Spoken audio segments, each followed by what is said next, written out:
From the studios of Farm Journal Broadcast, this is AgDay.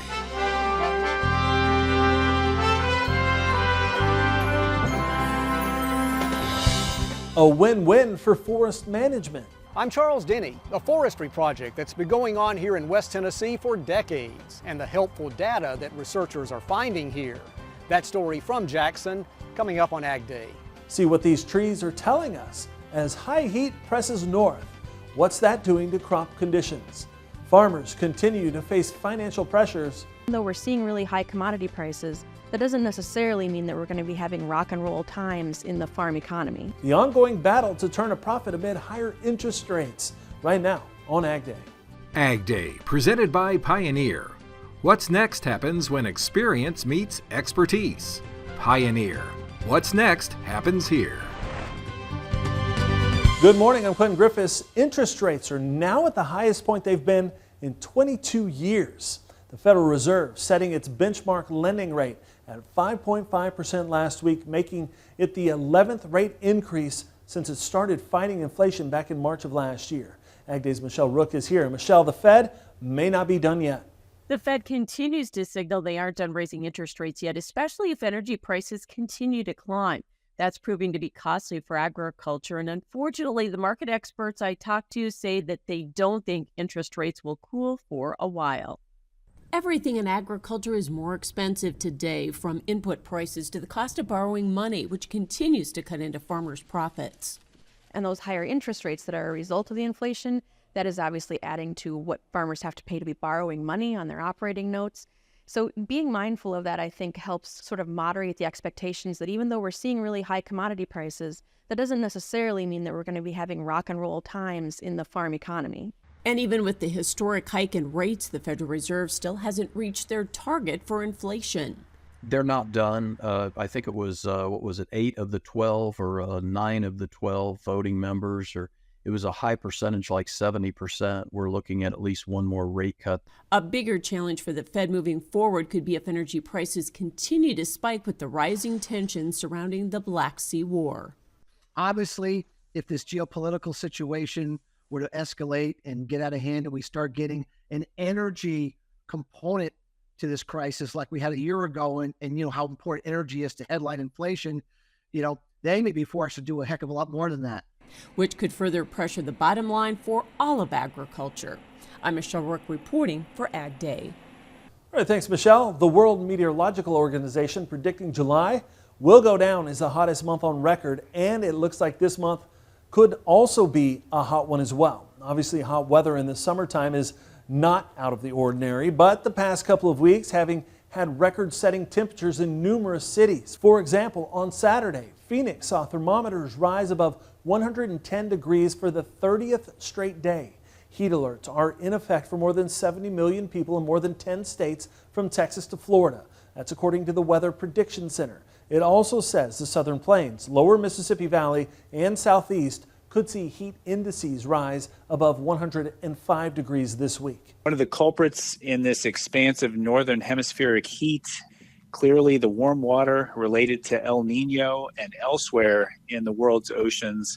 And now we've seen extreme heat waves across Canada, leading to wildfires, and more recently across Europe.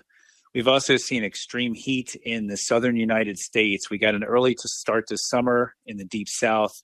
Hottest June on record in Gulf Coast communities like Del Rio, Texas, Baton Rouge, Louisiana.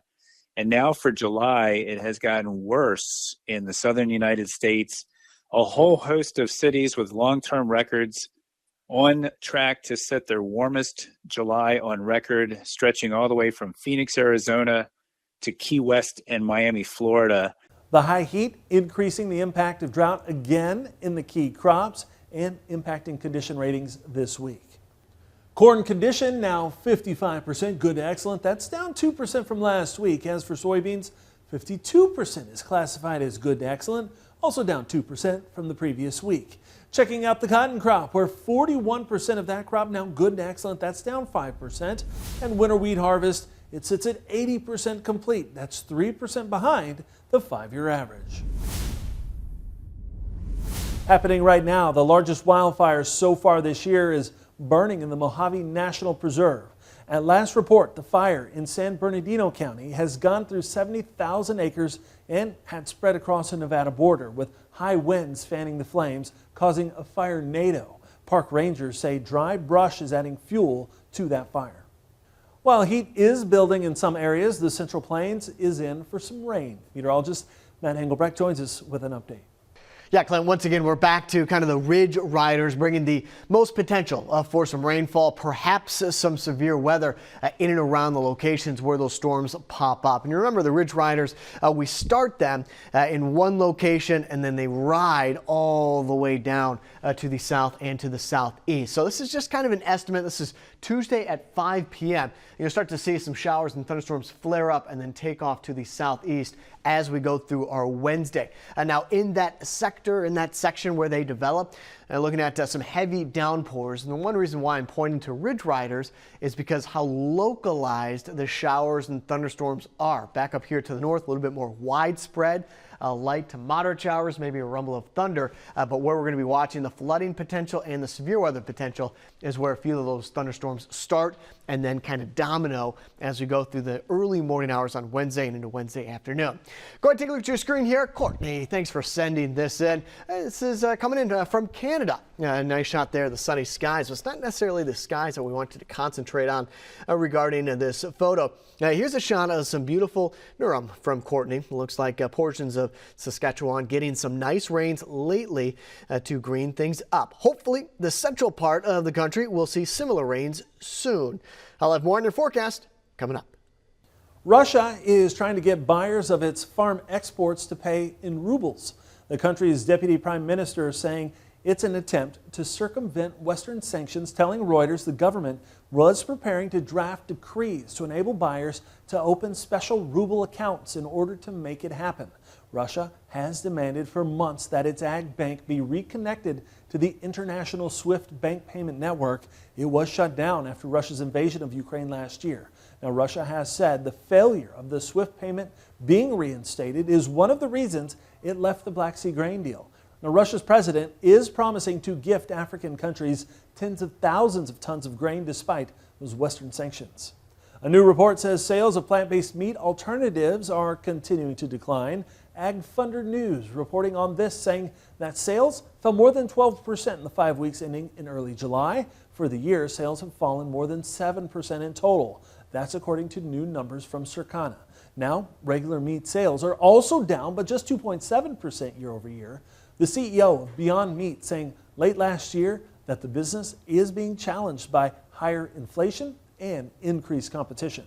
Grain markets ignoring the latest headlines from Ukraine to start the week. We'll have more on Monday's double-digit drop coming up next. And later, patience is a virtue when it comes to some crops. We'll see how this crop of trees in Tennessee is doing as they near harvest in the country.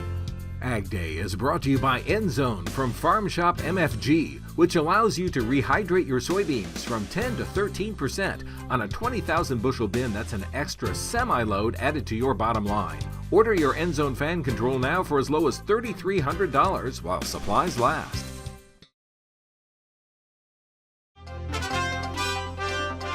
The nation's third biggest U.S. trucking company is shutting down operations and is filing for bankruptcy. Yellow, formerly known as YRC Worldwide, has over $1 billion in debt. Now, earlier this month, the company was able to avoid a strike by 22,000 Teamster workers. During the threatened strike, the company warned it was cash poor, and the situation prompted companies to shift their transportation needs away from Yellow, resulting in an 80% decline in business. Now, it has laid off hundreds of non-union employees last Friday. Yellow, once serving prominent clients such as Walmart and Home Depot. China bought more U.S. soybeans on Monday, but it wasn't enough to help stop the sharp drop in prices to begin the trading week. Michelle Rook is back with more in Markets Now. A tough down day in the greens on Monday. Tom Fitzenmeyer, Summit Commodity Brokerage, joining us. And Tom, how much of the pressure that we saw on Monday was end of the month profit taking versus removing weather premium from that market? Weather certainly changed over the weekend. I think there's an expectation when we went home Friday that we're going to be relatively dry, moderating temperatures, but relatively dry to start the week.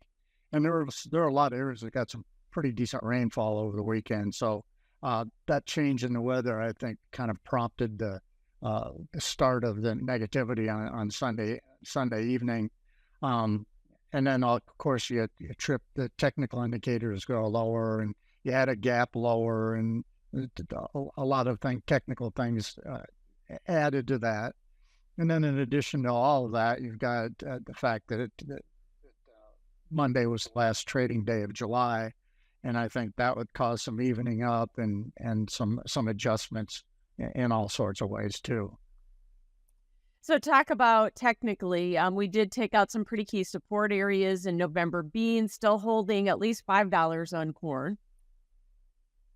Yeah, I think everybody was assuming when we started the trading session last night that 1350 would be pretty good support on the November contract, and it took that out like it wasn't even there, ending up down in closer to 1330. So that was a really negative close, has people talking about possibly going down as low as 1280. That's probably the extreme on the downside.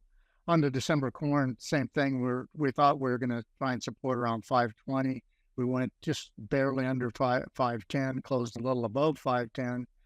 So I guess we'll have to see ultimately if maybe $5 isn't support on the December corn, although it could slip to 480 under dire circumstances. And the wheat market really got hammered, and we've removed a lot of the war premium, haven't we? Now all of a sudden we're all good and everything's fine. I doubt it. I mean, there is going to be grain moved overland by trucks or whatever, but that's not going to be near what they can move through their ports. So I guess I'm not beginning to wonder if maybe this week this thing is a little bit oversold. Absolutely. Thanks so much for joining us, Tom Fitzenmeyer with Summit Commodity Brokerage. That's Markets Now. We'll have more AgDay coming up. Registration is open for the 2023 Pro Farmer Crop Tour, August 21st through the 24th. Attend one of our nightly meetings or join online as we gain insight on the 2023 growing season. Visit profarmercroptour.com/register to select the stop nearest you.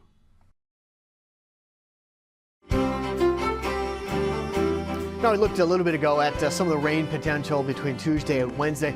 Just kind of recap regarding that drought monitor that was updated on Thursday. A lot of the rain that we're seeing this week is developing more to the south and to the southeast of some of the extreme, if not exceptional, drought locations. Pockets of some very dry soil. Same situation into Texas, where it has just been hot on top of hot on top of hot. San Antonio now in that exceptional drought. So we'll talk more about the rainfall that could be coming through. You remember that drought monitor was mainly back up here towards Nebraska and the Dakotas with the rain into southern Illinois starting and then finishing back down to the south and east. And with the kind of temperature and moisture right between this gradient within the jet stream, that's where we could see some heavier downpours, perhaps some severe weather as well as we go into Thursday and Friday. Speaking of which, the severe storm risk on Tuesday is mainly isolated back out here a little bit more towards the west, but also the Dakotas. And then as we get into Wednesday and Thursday,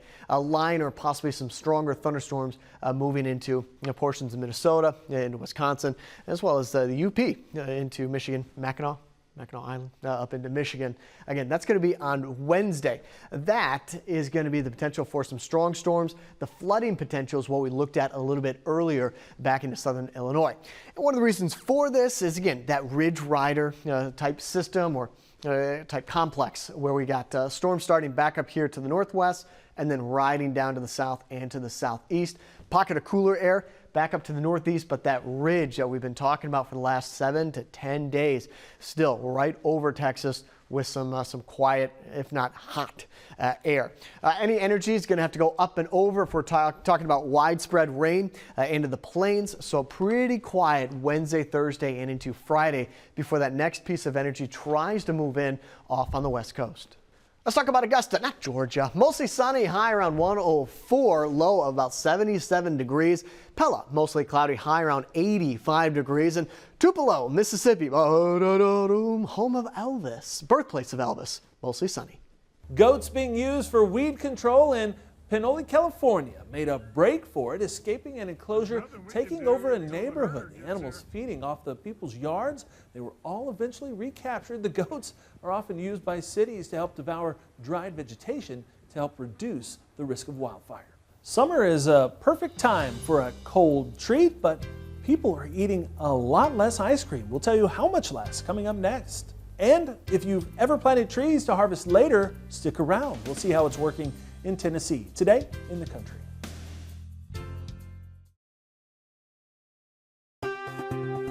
The Dairy Report on Ag Day is brought to you by Beringer Ingelheim, because you, the people who put cattle first, are second to none.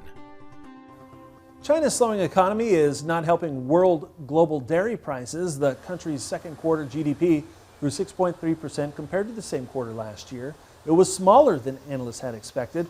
Last year, second quarter GDP grew only by 0.4%. Now that's the second smallest growth rate in the past 10 years. Market watchers say China has been importing fewer dairy products, and they say that's driven in part by its faltering economy. They say there are other economic issues that suggest trouble is brewing for Beijing, and shrinking demand for dairy could temper global dairy prices for some time to come. Year to date through June, China's whole milk powder imports of 610 million pounds trailed the same period last year by a whopping 45%, or nearly 500 million pounds, with New Zealand taking the brunt of the hit. I scream, you scream, but it appears fewer people are screaming for ice cream these days. USDA's Economic Research Service putting out this graphic. It shows in 2021, people in the U.S. consumed just over 20 pounds of frozen dairy products. That's 6 pounds fewer than in 2000. Now, it reports consumption of frozen dairy products, which includes ice cream, frozen yogurt, and other frozen dairy products, has been on the decline since the 1990s. You can see ice cream alone was estimated at 12 pounds per person in 2021, a drop of about 4 pounds from 2000. Experts say the downward trend is in line with a decline in consumption of caloric sweeteners, reflecting a shifting preference among consumers. Now, most crops are planted annually. Up next, we'll visit a farm where harvest has been 2 decades in the making. We're off to Tennessee in the country.